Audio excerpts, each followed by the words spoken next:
Hello students, good morning, नमस्ते दोस्तों। और आज हम लोग मना रहे हैं सुशासन दिवस को। अब बहुत सारे लोग सोच रहे होंगे कि ये सुशासन दिवस होता क्या है। इसको हम एक तरह से कह सकते हैं गुड गवर्नेंस डे। अब ये जो गुड गवर्नेंस डे है, सुशासन दिवस है, ये आज सब लोग मना रहे हैं। और कैसे मना रहे हैं, आखिर कौन सा ऐसे कारण है, तो आज हम लोग जानते हैं इसके बारे में, इस सुशासन दिवस के बारे में। बात यहां से शुरू करते हैं कि वर्ष 2014 में भारत के वर्तमान प्रधानमंत्री श्री नरेंद्र मोदी जी द्वारा प्रत्येक वर्ष 25 दिसंबर को पूर्व प्रधानमंत्री श्री अटल बिहारी वाजपेयी जी की जयंती को राष्ट्रीय सुशासन दिवस के रूप में मनाए जाने की घोषणा की गई। अब जिसका मुख्य उद्देश्य लोगों में सरकार और शासन की जवाबदेही के बारे में जागरूकता पैदा करना है।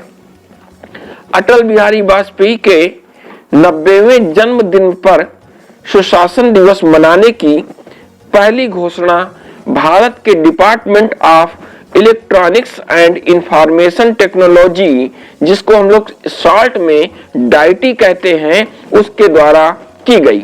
और पहला राष्ट्रीय सुशासन दिवस 25 दिसंबर सन 2014 को मनाया गया।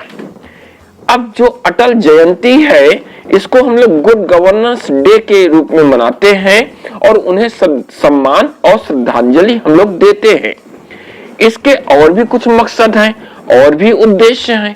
क्या उद्देश्य हैं ये भी हम जानते हैं कि पारदर्शी और जिम्मेदार प्रशासन का निर्माण करना और साथ में आम आदमी का कल्याण और देश में वृद्धि और विकास सुनिश्चित करना।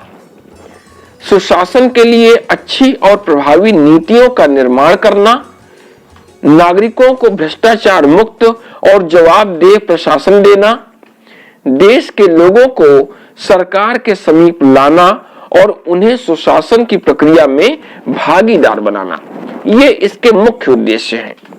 अब बात करेंगे हम लोग कि गुड गवर्नेंस डे कैसे मनाते हैं। तो सुशासन दिवस पर पूर्व प्रधानमंत्री अटल बिहारी वाजपेयी जी की जयंती पर उनकी समाधि सदैव अटल पर उन्हें श्रद्धांजलि दी जाती है आज के दिन। वैसे तो इस दिन क्रिसमस का त्योहार है और जिसके कारण से छुट्टी होती है, लेकिन भारत सरकार द्वारा सुशासन दिवस को एक वर्किंग डे के रूप में घोषित किया गया है। इस दिन को सभी सरकारी कार्यालयों, स्कूलों, कॉलेजों तथा अन्य शिक्षण संस्थाओं में विभिन्न एक्टिविटीज जैसे निबंध लेखन प्रतियोगिता, वाद विवाद, समूह चर्चा, प्रश्नोत्तरी प्रतियोगिता तथा खेल का आयोजन करके सुशासन दिवस मनाया जाता है। अब यहाँ बात करते हैं, हर बार हम लोगों ने चर्चा की कि अटल जी की जयंती में, तो अटल बिहारी वाजपेयी जी के जीवन के बारे में भी मैं कुछ प्रकाश डालना चाहता हूँ। भारत रत्न से सम्मानित देश के 10वें प्रधानमंत्री श्री अटल बिहारी वाजपेयी जी का जन्म मध्य प्रदेश के ग्वालियर में 25 दिसंबर सन 1924 में हुआ था। उनकी माता का नाम सहधर्मणी कृष्णा वाजपेयी और पिता का नाम कृष्ण बिहारी वाजपेयी था। उनकी स्कूली पढ़ाई सरस्वती शिशु मंदिर ग्वालियर में शुरू हुई।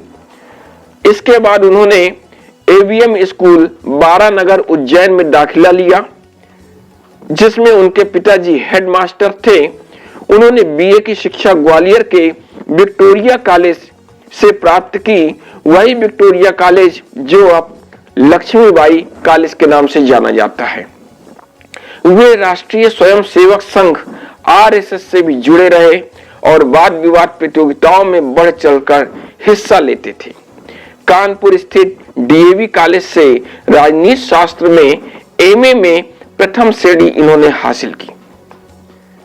उन्होंने कानपुर से ही एलएलबी की पढ़ाई शुरू की, लेकिन फिर बीच में ही पढ़ाई को रोककर संघ के कार्यों में अपनी पूरी निष्ठा से वे जुट गए। इसके बाद अगस्त 1942 में वाजपेयी जी और उनके भाई प्रेम जी को भारत छोड़ो आंदोलन के लिए 24 दिनों तक जेल में रहना पड़ा। यदि उनका हम राजनीतिक जीवन देखते हैं तो अटल बिहारी वाजपेयी जी ने भारतीय जनसंघ, जो भारतीय जनता पार्टी है, की स्थापना करने में मदद की और वह अध्यक्ष पद के लिए भी चुने गए। 1977 में जनता पार्टी की जीत के बाद अटल बिहारी वाजपेयी जी को विदेश मंत्री का पद मिला।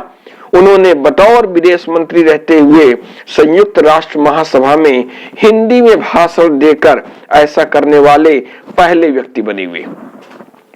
इसके अलावा वे अपने जीवन में 3 बार प्रधानमंत्री बने। पहली बार वह 13 दिनों के लिए 1966 में प्रधानमंत्री बने। दूसरी बार वह 13 महीनों के लिए 1998 से लेकर के 1999 तक प्रधानमंत्री रहे, जिसके बाद उन्होंने पूर्ण कार्यकाल को 1999 से 2004 तक संभाला।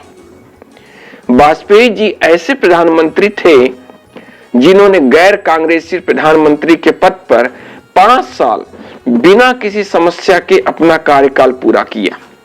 वे करीब 40 साल तक भारतीय संसद के सदस्य रहे। उन्हें 10 बार लोकसभा तथा 2 बार राज्यसभा सदस्य के लिए चुना गया। साथ में इनसे जुड़ी कुछ विशेष बातें भी हम देखेंगे, जिसमें अगर विवाह की बात करते हैं तो वाजपेयी जी ने आजीवन अविवाहित रहने का संकल्प लेकर राष्ट्रीय स्वयंसेवक संघ के प्रचारक के रूप में अपना जीवन प्रारंभ किया। वे एक प्रखर कवि थे। वाजपेयी जी को अपने पिता से ही काव्य गुण वंशानुगत रूप से चरित्र प्राप्त हुआ और अटल जी पत्रकार और एक प्रखर वक्ता भी थे। इसके अलावा उनको भारत रत्न का सम्मान मिला। अटल बिहारी वाजपेयी जी को उनके असाधारण कार्य और सर्वतोमुखी विकास के लिए सन 2015 में भारत रत्न से सम्मानित किया गया। भारत के राष्ट्रपति प्रणब मुखर्जी द्वारा 23 दिसंबर 2014 को 90 वर्षीय पूर्व प्रधानमंत्री अटल बिहारी वाजपेयी और पंडित मदन मोहन मालवीय जी को भारत के सर्वोच्च नागरिक सम्मान भारत रत्न से सम्मानित करने का फैसला लिया गया। अटल बिहारी वाजपेयी जी सन 2005 से ही राजनीति त्याग चुके थे और नई दिल्ली में अपने सरकारी आवास में रहते हुए साधारण जीवन व्यतीत कर रहे थे। इसके बाद 2009 में स्ट्रोक आया और लंबी बीमारी के चलते उनका निधन हो गया। अटल जी की समाधि दिल्ली स्थित राजघाट के निकट शांतिवन में सदैव अटल स्मृति स्थल में बनाई गई। इनका प्रमुख योगदान यदि देखते हैं तो परमाणु परीक्षण किया गया। अटल जी की ही सरकार में भारत एक परमाणु संपन्न राष्ट्र बना, जब भारत ने पोखरण में सफल परमाणु परीक्षण करके दुनिया को चौंका दिया। और यह सब इतने गुप्त तरीके से हुआ कि उपग्रहों और तकनीक संपन्न पश्चिमी देशों को इसकी खबर तक न लग सकी। इसके अलावा यदि और योगदान को देखते हैं हम तो दिल्ली लाहौर बस सेवा चली। वाजपेयी जी ने दिल्ली से लाहौर तक एक बस सेवा भी शुरू की तथा पाकिस्तान जाकर नवाज शरीफ जी से मुलाकात कर पाकिस्तान में अपने संबंधों को और अच्छा बनाने का काम किया। इन्हीं के समय कारगिल युद्ध हुआ। पाकिस्तान के साथ अपने संबंधों को सुधारने के बाद अटल सरकार को एक बड़ा झटका लगा जब कारगिल क्षेत्र में घुसपैठ हो गई और पहाड़ी चोटियों पर कब्जा हुआ, जिसका भारत के सैनिकों ने मुंह तोड़ जवाब दिया और पहाड़ी चोटियों पर अपना फिर से कब्जा किया। इन्हीं की सरकार में स्वर्णिम चतुर्भुज योजना चली। भारत के 5 बड़े शहरों को जोड़ने के लिए अटल सरकार द्वारा स्वर्णिम चतुर्भुज योजना की शुरुआत हुई, जिसमें दिल्ली, कोलकाता, चेन्नई और मुंबई को राजमार्गों से जोड़ा गया। इस तरह आज हम लोग मना रहे हैं गुड गवर्नेंस डे, सुशासन दिवस, और 25 दिसंबर को यह संपूर्ण भारत में मनाया जाता है। यह दिवस भारत के पूर्व प्रधानमंत्री अटल बिहारी वाजपेयी जी के जन्म दिवस के रूप में मनाया जाता है। और इसके मुख्य उद्देश्य पुनः एक बार बात करते हैं कि सरकारी प्रक्रिया को व्यवहारिक बनाकर देश में एक खुला और जवाबदेह प्रशासन प्रदान करना। सुशासन दिवस देश में एक पारदर्शी और जवाबदेह प्रशासन मुहैया कराने के लिए सरकार की प्रतिबद्धता के बारे में लोगों को जागरूक बनाने के लिए मनाया जाता है। यह भारत के आम नागरिकों के कल्याण और भलाई को बढ़ाने के लिए मनाया जाता है। आइए हम सब मिलकर के आज इस अटल जयंती को और भी अच्छा मनाते हैं और सुशासन दिवस सब मिल करके मनाते हैं। जय हिंद।